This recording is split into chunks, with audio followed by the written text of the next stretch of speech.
మన జీవితంలో కొన్ని క్షణాలుంటాయి కదా, అప్పటిదాకా ఉన్న ప్రపంచం హ్మ్. ఒక్కసారిగా మారిపోతుంది. ఒక ఫోన్ కాల్ కావచ్చు, ఒక అనుకోని సంధిపు, లేదా ఊరికే దారిలో కనిపించిన ఒక దృశ్యం హ్మ్. మన జీవిత గమనాన్నే మార్చేయగలదు. మరి విలాసవంతమైన జీవితంలో ఏ లోటు లేకుండా బ్రతుకుతున్న ఒక వ్యక్తి అలాంటి ఒక్క క్షణంతో తన మార్గాన్ని పూర్తిగా మార్చుకోవటం సాధ్యమేనా? ఈరోజు మనం అలాంటి ఒక అద్భుతమైన పరివర్తన కథను లోతుగా పరిశీలించబోతున్నాం. ఈరోజు మన చర్చకు ఆధారం సుజాత ఫ్రమ్ అడాన్మెంట్ టు అర్హన్షిప్ అనే పుస్తకంలోని కొన్ని భాగాలు. ఇందులో మనకు సుజాత అనే ఒక ప్రాచీన బౌద్ధ భిక్షుణి కథ, ఆమె చెప్పిన పద్యాలు అంటే థేరీగాథ ఇవన్నీ ఉన్నాయి. అవును. మన చేతిలో పాలీ భాషలోని అసలు గాథలు, వాటికి తెలుగు, ఇంగ్లీష్ అనువాదాలు, ఇంకాస్త నేపథ్య కథనం కూడా ఉంది. కరెక్ట్. మన లక్ష్యమేంటంటే ఈ ఆధారాలన్నిట్నీ కలిపి సుజాత అనే ఒక సంపన్న గృహిణి ఎలా ఆధ్యాత్మిక మార్గాన్ని ఎంచుకుందో, ఆమె ప్రయాణంలోని అసలైన మలుపులేంటో అర్థం చేసుకోవటం. సరే, ఇంకీ కథలోకి దూకేద్దామా? అసలు ఎవరు ఈ సుజాత? ఆమె ప్రపంచమెలా ఉండేది? ఆయన చిత్రపటంలాగా మొదలవుతుంది. మనకు అందించిన తెలుగు కథనం ప్రకారం ఆమె సాకేత నగరంలోని ఒక పెద్ద శ్రేష్ఠి, అంటే ఒక వ్యాపారవేత్త కుటుంబంలో పుట్టింది. ఓ, కేవలం పుట్టడమే కాదు, ఆమె పూర్వజన్మలో చేసుకున్న పుణ్యం వల్లే ఆ ఐశ్వర్యం ఆమెకు లభించిందని కూడా ఉంది.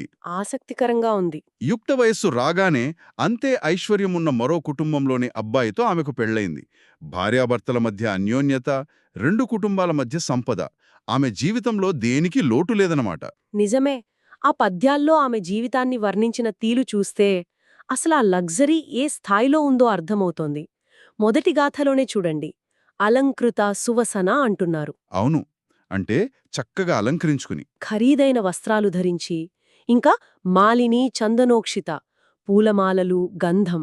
సువాసనలు వెదజల్లుతూ. అంతేకాదు, సబ్బాభరణ భూసిత అంటే ఒంటినిండా సర్వాభరణాలతో ఉండేడట. సరిగ్గా. ఆమె ఒంటరిగా కూడా కాదు, దాసీ గణపు పురస్కృత, చుట్టూ దాసీల పరివారంతో తిరిగేది. ఒక్కసారి ఊహించుకోండి ఆ దృశ్యం. అది కేవలం డబ్బుని చూపించడం కాదు. కాదు కలా, అదొక స్టేటస్ సింబల్ లాంటిది. ఆమె ఐడెంటిటీ మొత్తం ఆ బాహ్య అలంకారం మీదే ఆధారపడి ఉంది. సరిగ్గా చెప్పారు. అది కేవలం అలంకారం కాదు, అదొక కవచం లాంటిది.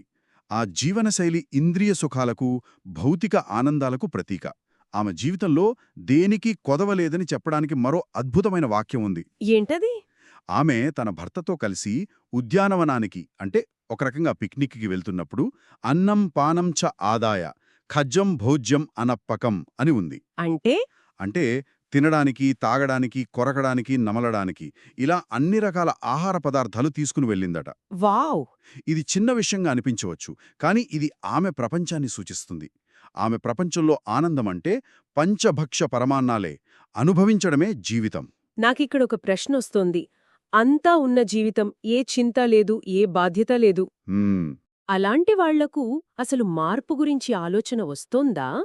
మనం తరచుగా కష్టాల్లో ఉన్నప్పుడో, ఏదైనా కోల్పోయినప్పుడో జీవితం గురించి లోతుగా ఆలోచిస్తాం. నిజమే. కాని సుజాత జీవితంలో అలాంటిదేమీ లేదు. మరి అలాంటి జీవితాన్ని వదిలిపెట్టే అంత పెద్ద సంఘటన ఏంటి జరిగింది? అదే ఈ కథలోనే అత్యంత ఆసక్తికరమైన మలుపు. మార్పు అనేది మనం వెతుక్కుంటూ వెళ్ళినప్పుడు రాదు. కొన్నిసార్లు అది మనల్ని వెతుక్కుంటూ వస్తుంది. ఆహా. సుజాత విషయంలోనూ అదే జరిగింది. ఆ రోజు కూడా ఒక మామూలు రోజే. భర్తతో కలిసి ఉద్యానవనానికి వెళ్ళింది. రోజంతా ఆటాపాటలతో, వినోదంతో గడిపింది. సరే. సాయంత్రం ఆనందంగా, బహుశా కాస్త అలసటతో ఇంటికి తిరిగొస్తున్నారు. అంతా మామూలే. కాని దారిలో వారికి సాకేత నగరంలోని అంజనవనంలో ఒక బౌద్ధ విహారం కనిపించింది. ఓ, అది ప్లాన్ చేసుకున్నది కాదు. కాదు, పూర్తిగా యాదృచ్ఛికం. ఆ క్షణం. ఆ క్షణమే ఆమె జీవితాన్ని మార్చేసింది. అక్కడ ఆమె బుద్ధుణ్ణి చూసింది. కాని గాథల్లో ఆమె ఎలా చూసిందో వర్ణించిన పదం నన్ను చాలా ఆకట్టుకుంది. అవును, ఆమె బుద్ధునిని ఒక మనిషిలా చూడలేదు, లోకపజ్యోతంలా చూసింది. అంటే లోకానికి వెలుగునిచ్చే దీపం లాగా. చీకటి గదిలోకి ఒక్కసారిగా వెలుగు ప్రసరిస్తే ఎలా ఉంటుందో అలా. వావ్! ఆ వెలుగును చూడగానే ఆమె తన పరివారాన్ని, బహుశా తన భర్తను కూడా వదిలేసి నేరుగా ఆయన దగ్గరికి వెళ్లి నమస్కరించి కూర్చుంది. ఆ క్షణంలో ఆమె ప్రపంచంలో మిగతావన్నీ అదృశ్యమైపోయి ఆ వెలుగు మాత్రమే మిగిలింది. ఆ పదాల వెనుక ఉన్న భావాన్ని గమనించాలి. ఆమె వినోదం కోసం విహారయాత్రకు వెళ్ళింది, కాని అది ఆమెను ఒక ఆధ్యాత్మిక కేంద్రమైన విహారం దగ్గరికి చేర్చింది. ఒకే పదం, కాని ఎంత తేడా! అవును, ఆ లోక పద్యోతం అనే రూపకం కూడా చాలా శక్తిమంతమైనది. అప్పటిదాకా ఆమె అలంకారాలు, ఆభరణాలు అనే బాహ్యమైన మెరుపులతో ఉంది. నిజమే. కాని ఇక్కడ ఆమె చూసింది అంతర్గతమైన జ్ఞానపు వెలుగును. బహుశా అప్పటిదాకా తన జీవితంలో ఉన్నదంతా పైపై మెరుగేనని, అసలైన వెలుగు వేరే ఉందని ఆమెకు ఆ క్షణంలో స్ఫురించి ఉండవచ్చు. మీరు యాదృచ్ఛికం అన్నారు కదా, బౌద్ధ పర్యాయ ప్రకారం ఏదీ యాదృచ్ఛికం కాదంటారు కదా. కరెక్ట్. బహుశా ఆమె ప్రయాణం ఎప్పట్నుంచో మొదలై ఆ రోజు కేవలం ఒక ముగింపుకు వచ్చిందేమో. అది నిజమే కావచ్చు. ఎందుకంటే ఆ తర్వాత జరిగింది ఇంకా ఆశ్చర్యంగా ఉంటుంది. అక్కడ బుద్ధుడు గాథల ప్రకారం చక్షుమా అంటే ధర్మచక్షువు గలవాడు, హ్మ్, అనుకంపాయ అంటే కరుణతో ఆమెకు ధర్మాన్ని బోధించాడు. ఆయనకు ఆమెను చూగగానే ఆమె మానసిక స్థితి, ఆమె సంసిద్ధత అర్థమైపోయింది. అవును, అందుకే ఆమెకు తగినట్లుగా ధర్మోపదేశం చేశాడు. ఇక్కడే కథ ఒక నాటకీయమైన మలుపు తీసుకుంటుంది. ఎలా? ఆమె ఆ బోధనను ఎంత వేగంగా గ్రహించిందో చూడండి. గాథలో ఏముందంటే, సుత్వాచఖో మహేసిస్సా సత్యం సమభివిజ్యం. అంటే ఆ మహర్షి బోధన వినగానే నేను సత్యాన్ని గ్రహించాను అని. అవును, ఇది ఏదో పుస్తకం చదివి అర్థం చేసుకున్నట్లు కాదు. మనకందించిన తెలుగు కథనం ప్రకారం ఆమె వింటూ ఉండగానే శ్రోతాపన్న, సకదాగామి, అనాగామి అనే 3 ఉన్నత స్థితులను చేరుకుంది. ఒక్క నిమిషం, ఆ స్థితుల గురించి కొంచెం వివరిస్తారా?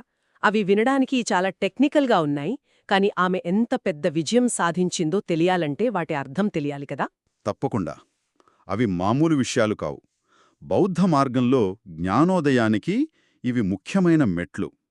మొదటిది శ్రోతాపన్న, అంటే ప్రవాహంలోకి ప్రవేశించినవారు. వాళ్ళు జ్ఞానోదయమనే నదీ ప్రవాహంలోకి ప్రవేశించారు. ఇక వారికి పతనం ఉండదు. ఓకే. గమ్యాన్ని ఖచ్చితంగా చేరుతారు, కాకపోతే కొన్ని జన్మలు పట్టొచ్చు. రెండవది సకదగామి, అంటే ఒక్కసారే తిరిగొచ్చేవారు. వాళ్ళు ఈ భౌతిక ప్రపంచంలోకి కేవలం ఒక్క జన్మ మాత్రమే తీసుకుని ఆ తర్వాత ముక్తి పొందుతారు. ఆ తర్వాత? ఇక మూడవది అనాగామి, అంటే తిరిగి రానివారు.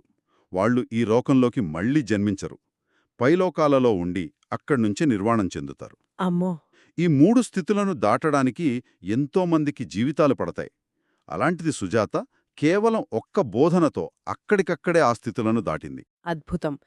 అంటే ఆమె మానసిక సంసిద్ధత ఏ స్థాయిలో ఉందో మనం ఊహించవచ్చు. గాథలోని తర్వాతి వాక్యం కూడా ఇదే విషయాన్ని చెప్తుంది కదా. తథేవ విరజం ధమ్మం పుస్యం అమతం పదం. అవును, అంటే అక్కడికక్కడే నేను నిర్మలమైన ధర్మాన్ని, అమృత పదాన్ని పొందాను అని. ఇక్కడ పొందాను అనడంలో ఒక అనుభూతి ఉంది, కేవలం అవగాహన కాదు. సరిగ్గా. అది ప్రత్యక్షానుభూతి, మేధోపరమైన చర్చ కాదు. ఇది మనల్ని మళ్ళీ అదే ప్రశ్నకు తీసుకువస్తుంది. ఏంటది? ఒక్క క్షణంలో ఇంతటి లోతైన మార్పు ఎలా సాధ్యం? అప్పటిదాకా అలంకారాలు, విలాసాల మీదే దృష్టి పెట్టిన ఒక మనసు ఒక్కసారిగా సత్యాన్ని ఎలా గ్రహించగలిగింది? బహుశా ఆమె జీవితంలో పైకి కనిపించని ఏదో ఒక వెలితుందేమో. ఉండొచ్చు. ఆ భోగభాగ్యాలన్నీ తాత్కాలికమనే ఒక చిన్న ఆలోచన ఆమె మనస్సులో ఎక్కడో ఒక మూల ఉండి, బుద్ధుని బోధన ఆ ఆలోచనకు ఆజ్యం పోసిందేమో. బహుశా దాని సమాధానం ఆమె తీసుకున్న తర్వాతి నిర్ణయంలోనే ఉందేమో. సత్యాన్ని తెలుసుకున్న తర్వాత. గాథల ప్రకారం విజ్జాత సద్ధమ్మ. ఆమె ఒక కఠినమైన నిర్ణయం తీసుకుంది. తన ప్రాపంచిక జీవితాన్ని, ఆ సుఖాలను, ఆ హోదాను, ఆ అలంకారాలను వదిలివేయాలనుకుంది. అది ఎంత కష్టమో ఊహించువచ్చు. చాలా కష్టం. వెంటనే ఇంటికి వెళ్లి అత్తమామలను, తనును ఎంతగానో ప్రేమించే భర్తను ఒప్పించి బౌద్ధ సంఘంలో చేరి ప్రబ్రజ స్వీకరించింది. ఆ నిర్ణయం యొక్క తీవ్రతను మనం అర్థం చేసుకోవాలి. ఆ కాలంలో ఒక సంపన్న గృహిణి భర్త బ్రతికి ఉండగా ఇల్లు వదిలి సన్యాసినిగా మారడం అనేది అది చాలా పెద్ద సామాజిక తిరుగుబాటు. నిజమే. ఆమె కేవలం ఒక ఇంటిని వదిలి వెళ్లలేదు. తన గుర్తింపును, తన భద్రతను, తన హోదాను, తనకు తెలిసిన ప్రతిదాన్ని వదిలేసింది. అప్పటివరకు శ్రేష్ఠీ భార్యగా ఉన్న ఆమె ఇప్పుడు కేవలం భిక్షునిగా మారింది. ఆ పరివర్తనకు ఎంత ధైర్యం కావాలి! ఆ ధైర్యమే ఆమెను చివరి గమ్యానికి చేర్చింది. కథలోని చివరి పద్యంలో ఆమె సాధించిన విజయం స్పష్టంగా కనిపిస్తుంది. తిస్సో విద్యా అనుపత్త అమోఘం బుద్ధ శాసనమంతి. అంటే నేను 3 విద్యలను సాధించాను.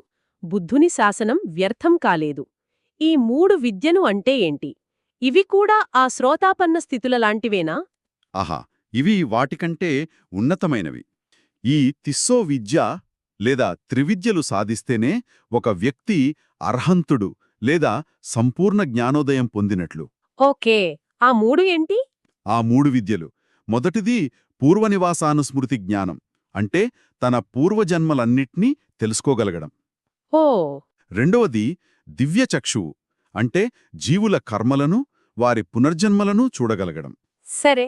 ఇక మూడవది ఆశ్రవక్షయ జ్ఞానం, అంటే మనసులోని అన్ని రకాల మలినాలను, అంటే రాగం, ద్వేషం, మోహం వీటన్నిటినీ పూర్తిగా నాశనం చేయడం. ఈ 3ంటిని సాధించిన సుజాత అర్హతురాలిగా మారింది. సరిగ్గా. ఇప్పుడు కథ మొత్తం ఒక వృత్తంలాగా పూర్ణమైనట్లు అనిపిస్తుంది. కథ మొదట్లో ఆమె సభాభరణ భూషిత. అంటే బాహ్య ఆభరణాలతో అలంకరించుకుని ఉంది. అవును. కథ ముగిసేసరికి ఆమె తిస్సో విద్య అనే అంతర్గత జ్ఞానాభరణాలను పొందింది. ఆ ప్రయాణం ఎంత అద్భుతంగా ఉంది. సరిగ్గా అదే ఈ కథలోని సారాంశం. బాహ్య అలంకారం నుండి అంతర్గత సాక్షాత్కారం వైపు సాగిన ప్రయాణం. ఇక ఆ చివరి వాక్యం, అమోఘం బుద్ధ శాసనం, బుద్ధుని శాసనం వ్యర్థం కాలేదు అనేది కేవలం ఆమె విజయాన్ని చెప్పడం కాదు, అదొక ధృవీకరణ. ఎలా? ఒక వ్యక్తికి జ్ఞానోదయం కలిగించాలనే బుద్ధుని బోధన యొక్క లక్ష్యం ఆమె ప్రయత్నం ద్వారా నెరవేరింది. ఆమె జీవితం ఆ బోధనకొక సజీవ సాక్ష్యంగా నిలిచింది. అంటే సుజాత కథ ద్వారా బుద్ధుని బోధన ఫలించిందని రుజువైంది. అంతే. అద్భుతం! సుజాత కథను ఒక్కసారి వెనక్కి తిరిగి చూస్తే, ఒక విలాసవంతమైన జీవితం, ఒక అనుకోని మలుపు, జ్ఞానాన్ని అందించిన ఒక వెలుగు మరియు జీవితాన్ని తలకిందులు చేసిన ఒక సంపూర్ణ పరివర్తన.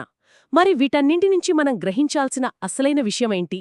సుజాత కథ కేవలం ఒక మహిళ సన్యాసినిగా మారడం గురించి కాదు, ఇది మనందరి గురించి. మన జీవితంలో అతిపెద్ద మార్పులు మనం ప్లాన్ చేసుకున్నప్పుడు, కష్టపడి ప్రయత్నించినప్పుడు రాకపోవచ్చు.